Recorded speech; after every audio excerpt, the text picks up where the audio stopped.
Visi sveicināti! Šajā video es parādīšu, kā no jebkura teksta izveidot podkāstu, kuru ierunā divi cilvēki. Šajā gadījumā es esmu atradis kaut kādu pētījumu. Pētījuma nosaukums ir faktori, negatīvie mākslīgā intelekta faktori, kas var ietekmēt cilvēka veselību un cilvēces eksistenci. Protams, pētījums nav ļoti garš, bet viņš ir ar visām atsaucēm, un es pievērstu uzmanību, ka viņam beigās ir ļoti plašs literatūras stāsts. Nu, un tagad, ja jums saistībā ar šo tekstu būtu jāizveido podkāsts angļu valodā. Šobrīd to iespējams pabeigt ar 2 klikšķiem. Un tāda jauna iespēja ir parādījusies programmā, ko es jau iepriekš esmu rādījis, un tas ir Google piezīmju grāmata. Tagad, ko es izdarīšu, es tagad šo saiti nokopēšu un aiziešu uz Google piezīmju grāmatu. Paņemšu jaunu grāmatu.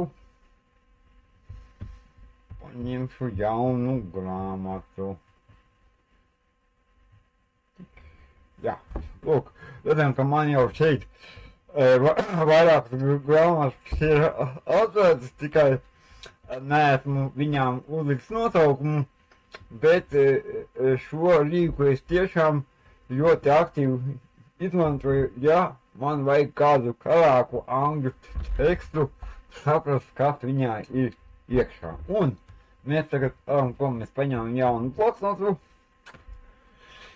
un paņemam viņam pievienojam vietni. Mums ir konkrēta vietne, konkrēta PDF dokuments un viņu ievietojam iekšā. Un, kas ir skaisti, mums uzreiz jau tiek, mums uzreiz ir kopsavilkums, par ko šis raksts ir, un šeit ir iespēja veidot padziļinātu sarunu starp 2 cilvēkiem, gan šobrīd pieejama tikai angļu valodā, un mēs pateiksim, lai šī saruna tiek ģenerēta, un tiek teikt, ka var paiet pāršas minūtes, kamēr šī saruna tiks izveidota, un mēs varam patīties, par ko šajā rakstā ir. Un raksts apspriež mākslīgā intelekta ietekmi uz cilvēku veselību un eksistenci. Autori apgalvo, ka, lai gan mākslīgais intelekts var piedāvāt daudzsološus risinājumus veselības aprūpes jomā, tam ir arī draudi cilvēku veselībai, kas saistīti ar sociālajiem, politiskajiem, ekonomiskajiem un drošības aspektiem. Un raksts apspriež 3 galvenos veidus, kā šauri mākslīgais intelekts var apdraudēt cilvēka veselību, ja tos nepareizi lieto. Kā arī apsver plašāku mākslīgā intelektu, kas spēj uzlabot sevi, draudus cilvēcei. Un tas tālāk. Plus, šeit ir arī uzreiz ieteikti jautājumi, piemēram, kādas ir galvenās draudīgās ietekmes, ko MI var radīt uz cilvēka veselību un eksistenci.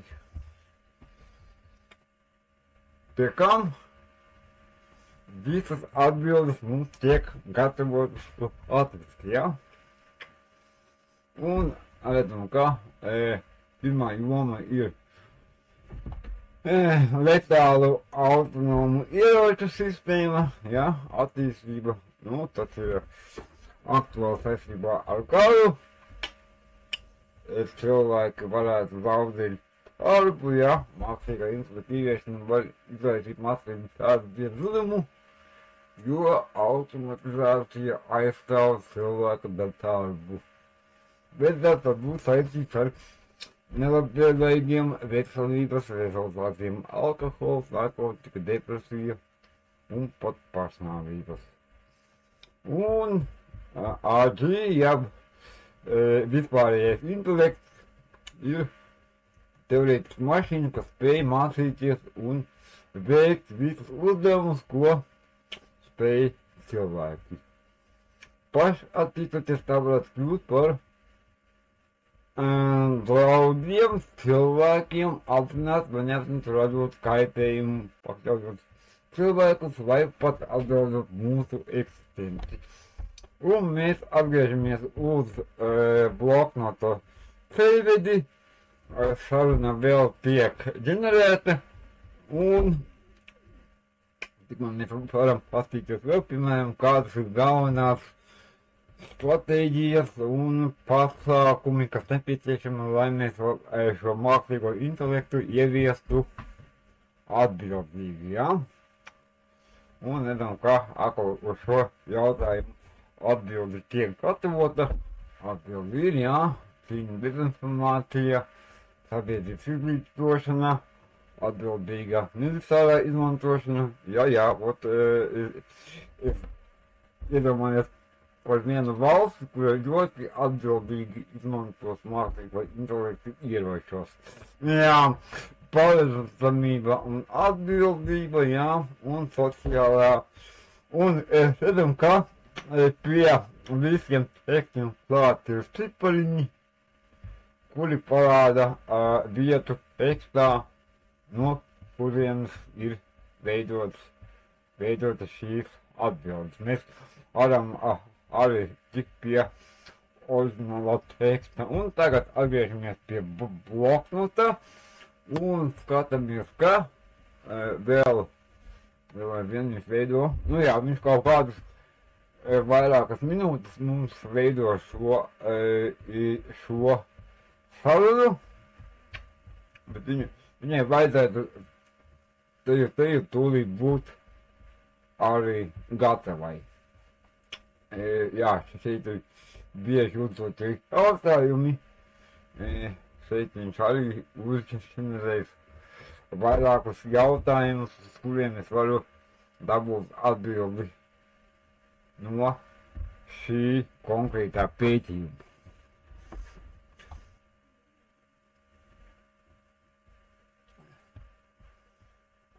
Un redzam, ka šādi jautājumi mums ir, jā, kādi draudi un, protams, arī ieguvumi veselības aprūpē, jā, mākslīgais intelekts sola revolucionārs pārmaiņas veselības aprūpē, uzlabojot diagnostiku, palīdzot izstrādāt jaunas ārstēšanas metodes, atbalstot medicīnas darbiniekus un paplašinot veselības aprūpes pieejamību.